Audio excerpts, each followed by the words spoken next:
La più cordiale buonasera, ben ritrovati. Con il TG di Prealpina in apertura la scomparsa di Rosita Missoni, la stilista che insieme al marito Ottavio aveva fondato la celebre casa di moda originaria di Golasecca. Aveva 93 anni ed era sempre rimasta legata al Varesotto, in particolare a Sumirago. Il servizio di Marco Croci.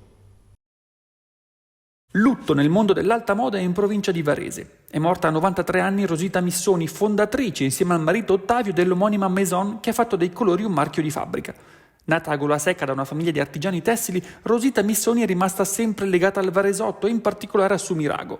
Con il marito aveva fondato il celebre marchio, poi esportato in tutto il mondo. Colori e geometria hanno reso unici abiti e accessori a marchio Missoni, immediatamente riconoscibili nelle vetrine degli atelier di Milano, Parigi, Londra o New York. Il mito Missoni è un successo mondiale nato nel 1953 in uno scantinato di Gallarate da 100 metri quadrati, prima del trasferimento nella casa atelier di Sumirago, appunto. Proprio Rosita, durante un evento al Maga di Gallarate nel 2021, raccontò così la nascita dell'azienda negli anni 50. Tutti andavano in città, ha spiegato, mentre Ottavio mi portò a vedere un terreno agricolo tra i vigneti e con una vista meravigliosa sul Monte Rosa. Mi disse, qui costruiamo la nostra fabbrica, a Milano, se vogliamo, ci andiamo per il weekend. Cronaca Cairate, incendio in un condominio in via San Giacomo. Questa mattina alle 5 i vigili del fuoco sono intervenuti per spegnere le fiamme divampate in uno scantinato. Non si sono registrati feriti per fortuna, ma il fumo ha riempito l'androne e le scale. Il rogo si aggiunge ad episodi analoghi avvenuti in passato nell'edificio con appunto incendi in garage e in ascensore, episodi che avevano scatenato la caccia alla piromane. I fuochi di artificio nella notte di Capodanno continuano a far discutere. Il centro ippico Neodar di Cantello ha infatti denunciato con un video la reazione terrorizzata dei cavalli al frastuono provocato dai festeggiamenti. Ce ne parla in questo servizio Nicola Antonello. Sullo sfondo si vedono i fuochi artificiali e si sentono i botti e le esplosioni. In primo piano appaiono invece 4 cavalli imbizzarriti nel recinto che nitriscono, si muovono furiosamente, scalciano. Sono le immagini di un video pubblicato da Riccardo Fesler, vicepresidente del centro ippico Neodar di Cantello, e che raccontano quanto è successo durante la notte tra San Silvestro e Capodanno.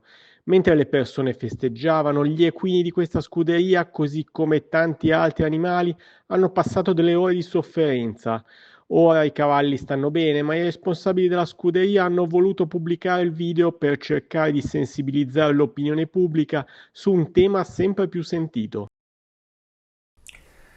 Ed eccoci alla politica. Nel rimpasto bis della giunta di Busto Arsizio spunta anche il nome di Giuditta Lualdi. Le indiscrezioni danno infatti la pallavolista capitana della UIBA come possibile sostituta di Luca Folegani all'assessorato allo sport.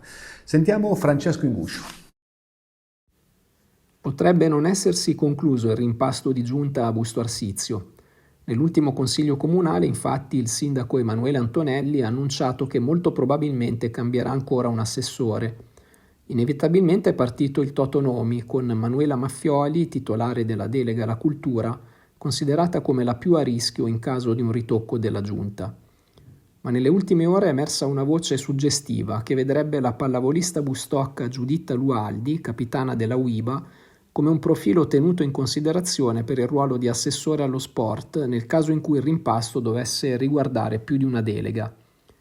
Al di là della notorietà raggiunta in ambito pallavolistico, in questi anni Giuditta Lualdi si è fatta conoscere in città per le iniziative benefiche legate all'associazione Cuore Pieno, organizzatrice dell'evento Busto Arsizio Sport nelle piazze del centro. Voltiamo pagina, continuano i lavori per l'ammodernamento del depuratore lungo la strada provinciale 69 tra Porto, Val Travaglia e Germignaga. Si annunciano mesi di disagi per la viabilità. Il servizio di Massimiliano Martini. Riprenderanno dopo le feste i lavori sulla SP69 per la posa della condotta che collegherà il depuratore di Porto Valtravaglia, in dismissione, a quello di Luino. In tutto 6 km di tubazioni, di cui più di 3 già completati, e un investimento che supera i 4 milioni e mezzo di euro. Un'opera che però avrà ripercussioni non da poco sulla viabilità di una zona che già da un anno deve fare i conti con la chiusura della provinciale tra Cittiglia e Laveno per la costruzione del nuovo tunnel. Il cantiere di Alfa sulla litoranea del Lago Maggiore porterà necessariamente alla chiusura della 69 per i tratti di volta in volta interessati, secondo le modalità già collaudate nei mesi scorsi per la prima parte dei lavori. L'avvio del cantiere è previsto il 7 gennaio da Germignaga, nell'area all'incrocio tra via Bodmer e via 4 novembre. Il traffico sarà pertanto deviato verso la fascia collinare di Brezzo di Bedero, sulla SP31, come avvenuto nella prima fase. Data la complessità dell'opera, i lavori proseguiranno per diversi mesi, probabilmente sino a fine maggio, ma per velocizzarne l'esecuzione si lavorerà anche il sabato. Dopo il distacco dei giorni scorsi dalla zona della Punta Tre Amici, proseguono i sopralluoghi sul Monte Rosa per tenere sotto controllo eventuali nuovi movimenti. Il servizio di Marco De Ambrosis. Monte Rosa osservato speciale. La montagna è monitorata costantemente dopo che nei giorni scorsi uno smottamento si è verificato dalla zona della Punta Tre Amici, a oltre 3.000 metri di quota. La frana ha dapprima raggiunto il lago delle Locce e poi l'Alpe Pedriola, l'area dove sorge il rifugio Zamboni. Per fortuna il distacco di sassi e terra si è verificato di notte e nessun escursionista si trovava in quota nella zona interessata appunto dallo smottamento. La situazione è però tuttora monitorata perché non si escludono ulteriori distacchi futuri. Sono impegnati sul campo la squadra del locale distaccamento dei Vigili del Fuoco, il nucleo SAPR con i droni di Torino, il nucleo elicotteri di Malpensa. A Macugnaga per tutto il giorno sono stati effettuati nuovi rilievi proprio con i droni, volti a valutare lo stato dei luoghi e il movimento della frana stessa. E siamo alla meteo. Il fine settimana si annuncia variabile in provincia di Varese nell'Alto Milanese, ma una perturbazione è in arrivo per la giornata dell'Epifania che chiuderà le feste natalizie. Vediamo il servizio. Sarà un'Epifania guastata dal maltempo a causa di 2 perturbazioni che attraverseranno l'Italia già da domani. Anche sul Varesotto e l'Alto Milanese il fine settimana trascorrerà con tempo variabile per poi peggiorare con l'inizio della nuova settimana. Secondo le previsioni del Centro Geofisico Prealpino, nella giornata di domani farà di nuovo capolino il sole, ma sarà solo per qualche ora perché già nel corso della giornata di sabato tornerà ad aumentare la copertura nuvolosa, che accompagnerà anche l'ultimo giorno della settimana. Le temperature saranno in calo con valori minimi tra -1 e 2 gradi e massimi tra 5 e 7 gradi. Il peggioramento arriverà però lunedì, nel giorno dell'Epifania, con piogge deboli e diffuse e neve oltre i 1000 metri di quota. Sport, pallacanestro dopo l'esordio sul parquet. Oggi la presentazione ufficiale d'Esonta Bradford, nuovo acquisto della Open Job Metis Varese. Ha parlato nel pomeriggio in conferenza stampa, lo ha intervistato Giuseppe Sciascia. Yeah, you know, they say first impression is everything, huh? So yeah, I mean the guys just, they welcomed me in. It was a quick turnaround. I only got to practice with the guys one day before we had to play. So, just having them in my corner and behind me and just telling me, just be you and, just do you and, just falling in line with the guys and everything. It was beautiful.